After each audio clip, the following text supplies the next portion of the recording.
Cuba, en muchos aspectos, parece un país detenido en el tiempo, en una época ya lejana.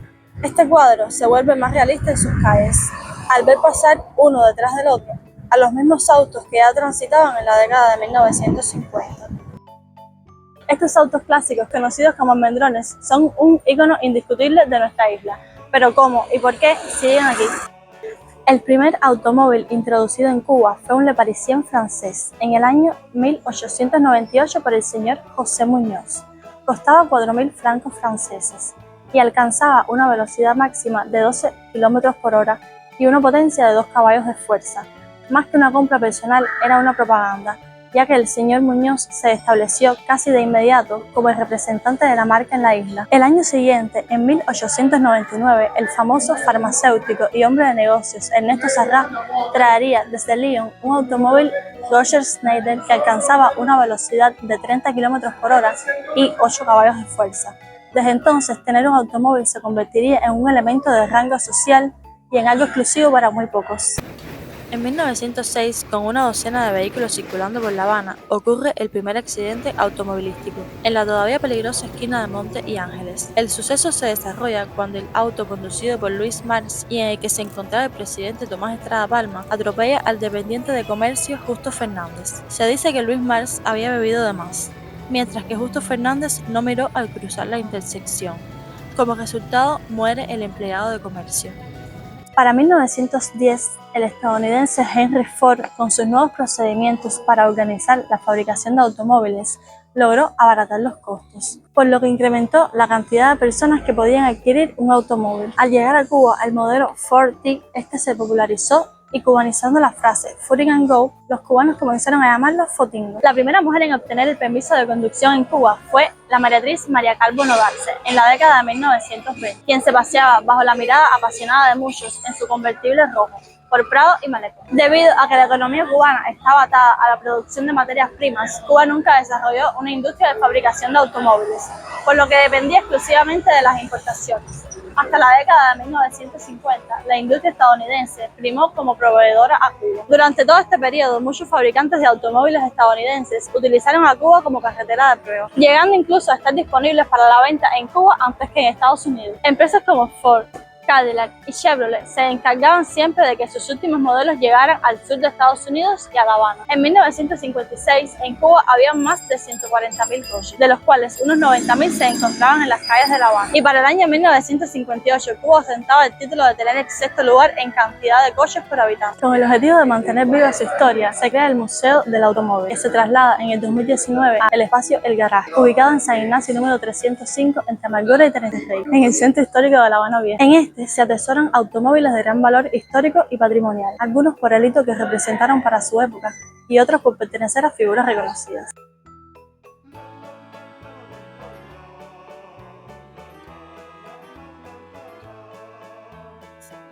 La colección comenzó a formarse a mediados de la década de los 80 del siglo XX, partiendo de un grupo de automóviles antiguos rescatados por el Dr. Eusebio Leal de su potencial venta al extranjero por parte de la empresa Ubalse. A partir de entonces, la colección se ha incrementado, fundamentalmente a través de donaciones de empresas estatales, embajadas, personalidades y donantes sensibilizados con el propósito. Fue abierto al público en noviembre de 1985. Está compuesta, fundamentalmente, por vehículos automotores fabricados a lo largo del siglo XX en los Estados Unidos, Reino Unido, Italia, Alemania, Francia y España. Todos ellos representan hitos históricos, tecnológicos y de impacto social del desarrollo automotor mundial. Casi todos los modelos fueron registrados y circularon, en su momento, por la capital del país. Algunos de ellos, además, poseen valores agregados por haber pertenecido o sido utilizados por importantes personalidades de la cultura y política cubana, o haber participado en hechos de relevancia histórica. El museo ha tenido 3 sedes, la primera en la calle Oficios y Justiz, la segunda en la avenida del Puerto y calle Damas, y la tercera sería este nuevo espacio, que cuenta con múltiples salas.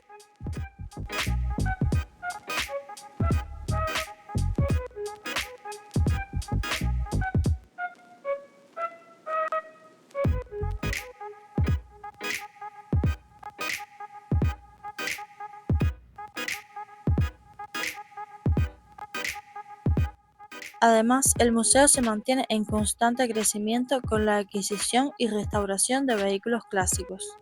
Otros atractivos que podemos encontrar son las salas dedicadas a las motos, especialmente a los modelos de Harley Davidson de la década de 1940 y 1950, colección de maquetas de autos, semáforos de la época, bombas de gasolina, entre otros.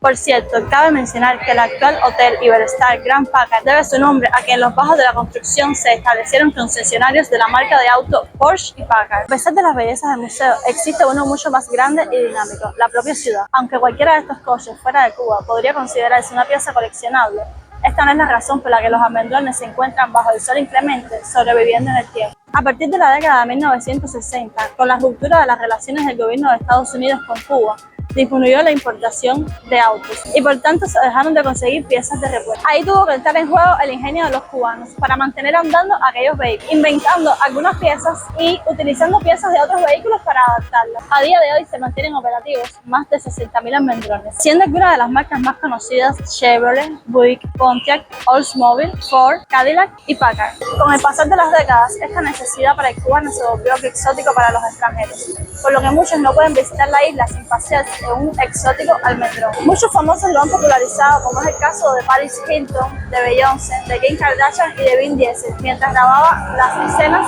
de Rápido y Furioso 8. El entonces presidente Barack Obama le sugirió a modo de broma al personaje humorístico Pánfilo que lo recogiera en un almendrón. Esta popularidad entre los turistas acentuó aún más este símbolo de la Habana. Los autos mejores conservados se dedicaron a este sector, pues tienen recorridos predeterminados por zonas turísticas con precios que los cubanos no suelen poder permitir. Cobran una tarifa entre 30 y 35 dólares por hora. Pueden encontrarse en zonas turísticas como los alrededores del Parque Central y de la Plaza de la Revolución. Los modelos de menor exclusividad o que peor sufrieron la fiereza de los años se dedican al transporte de nacionales, con un precio preestablecido en dependencia de la distancia desde los 100 hasta los 500 pesos cubanos.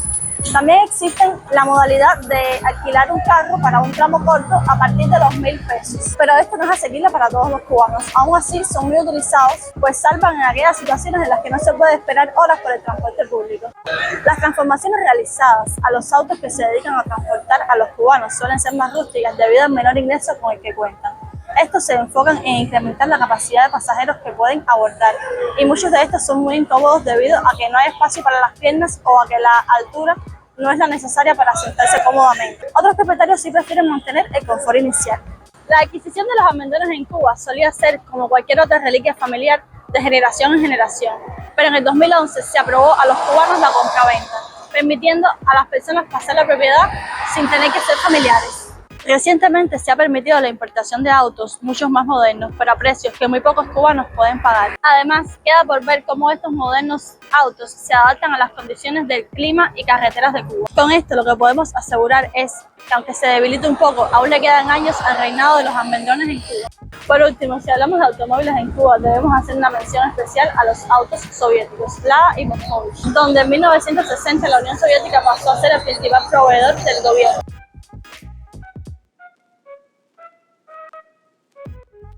Ahora sí, dime, ¿has tenido alguna experiencia con alguno de estos coches? Déjame saber en los comentarios si te gustó el video, dale like y suscríbete para ver más videos sobre La Habana y toda Cuba. Un besito, chao.